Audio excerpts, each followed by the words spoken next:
అది కాదు. ఏం పర్వాలేదు. అత్తయ్య నాకు అత్తమ్మ కావాలని నేను కోరుకుంటున్నదాన్ని. అమ్మ కోపగించుకుందని బిడ్డ దూరంగా ఉండగలుగుతుందా?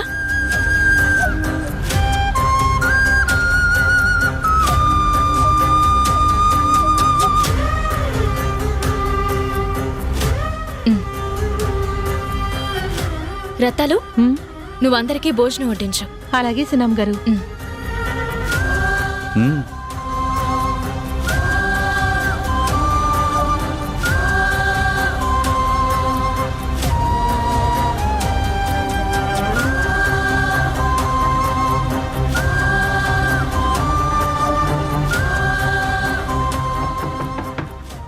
ఎవరు?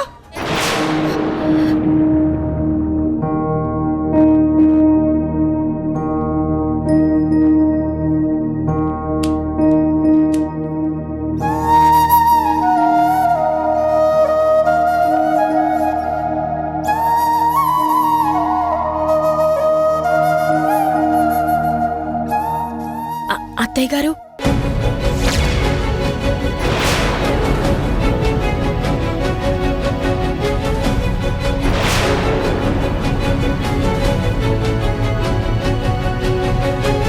అత్తయ్య మీకోసం భోజనం తీసుకొచ్చాను.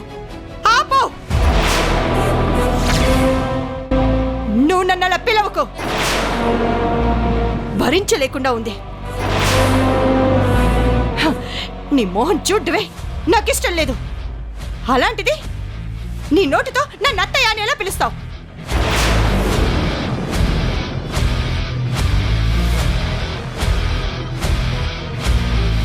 అసలు ఏ ధైర్యంతో నా గదిలో కడుగు పెట్టావా?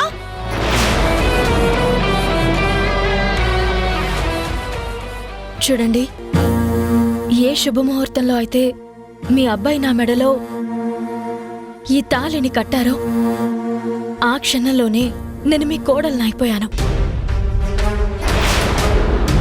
ఇది నా ఇల్లు అనుకుని మీరందరూ నా వాళ్ళు అనుకునే లోపలికి అడుగుపెట్టాను. నేను మీ కోడల్నైనప్పుడు మీరు నాకు అత్తయ్య కాకుండా ఎలా ఉంటారు? దయచేసి నా మీద కోపాన్ని భోజనం మీద చూపించకండి అత్తయ్య. ఏయ్, నీకొక్కసారి చెప్తే అర్థం కాదా? నన్ను ఇంకొకసారి అలా పిలవద్దు.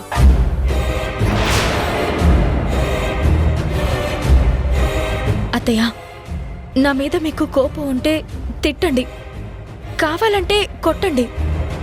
దయచేసి భోజనం మాత్రం మానకండి అత్తయ్య. బ్రతిమాలితే నేను కరిగిపోతాననుకున్నావా? ఈ ఇంట్లో తిష్ట వేసుకుని కూర్చోడానికి సరికొత్త నాటకం మొదలుపెట్టావా? అనండి అత్తయ్య, ఇంకేమైనా అనండి. మీ కడుపులో ఉన్న బాధని, కోపాన్ని మొత్తంగా బయట పెట్టండి. అప్పుడైనా మీ మనసుకి కొంచెమైనా ఊరట కలుగుతుందేమో.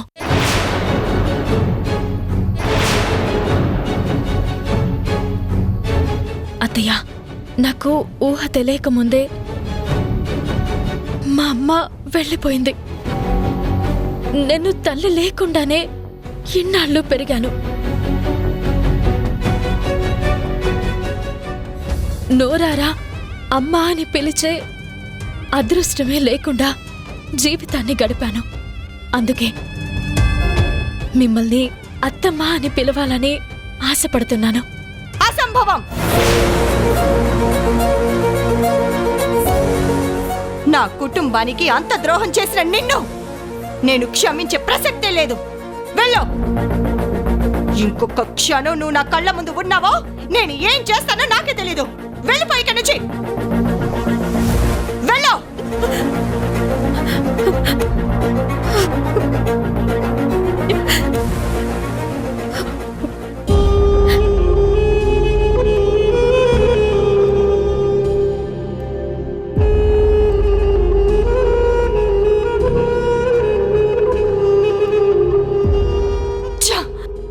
అత్తమ్మ అని పిలుస్తుందంట. అత్తమ్మ అని. ఛ!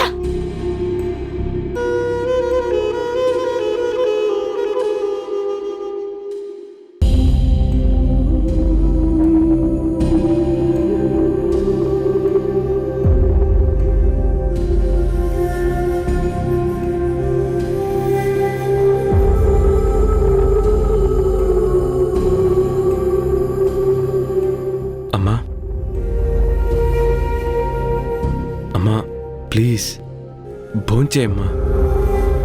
ఏంటి ఒక్కొక్కరికి విడివిడిగా బొట్టు పెట్టి చెప్పాలా? నాకు ఆకలిగా లేదు, నేను తినను, నాకొద్దు. అమ్మా ప్లీజ్, నువ్వు తినకపోతే ఈ ఇంట్లో వాళ్ళు కూడా ఆకలితో అలాగే ఉంటారు. హ, అది వాళ్ళ కర్మ. నేను ఎవరిని ఏనాడు నా నోటితో తినొద్దు అని చెప్పలేదు, చెప్పను కూడా. తెలుసమ్మా, నీది ఎంతో మంచి మనసు, కానీ అనుకోకుండా నీ మనసుకి కష్టం కలిగింది. అందుకే నువ్వు తట్టుకోలేకపోతున్నావు. హ, నేను ఏమైపోతే ఎవరికేంటిలే. అమ్మా ప్లీజ్ అమ్మా. పెద్దోడా పెద్దోడా అని పిలిచినందుకు ఎంతో పెద్దవాడివైపోయావు కదా.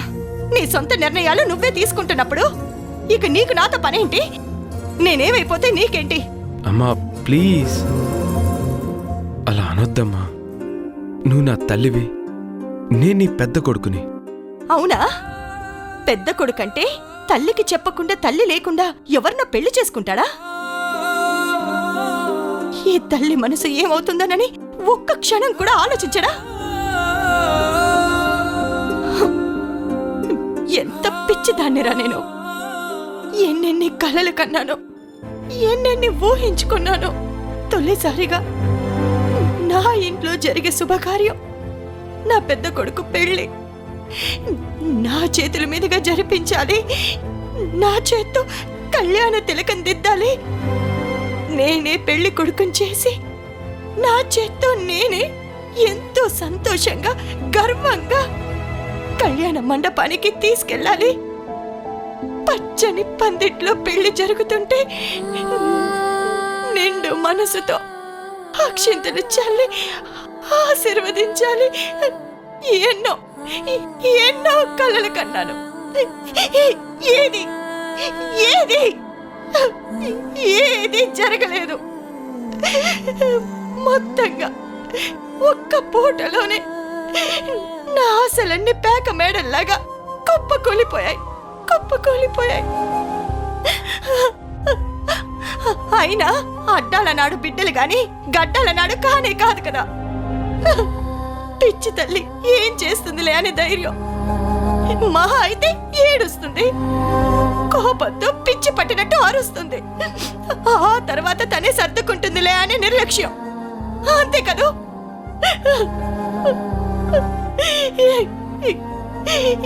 ఎందుకు ఎందుకు రామిలా చేశావు?